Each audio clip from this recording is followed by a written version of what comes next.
begin tonight with the most important story of the night, which is now the complete collapse of judicial ethics at the United States Supreme Court in the person of the most publicly corrupted Supreme Court justice in history, Justice Clarence Thomas. A Supreme Court justice violated the law in plain sight today. And the degradation of the Supreme Court in the Trump era is so complete and has so fully infected most of the news media that what Clarence Thomas did today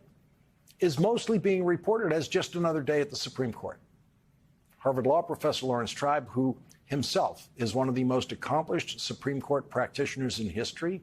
stated the case against Clarence Thomas plainly today, saying Justice Thomas violated 28 U.S.C. 455, requiring any justice to recuse when his or her impartiality might reasonably be questioned, or his or her spouse is known by the justice to have an interest that could be substantially affected by the outcome.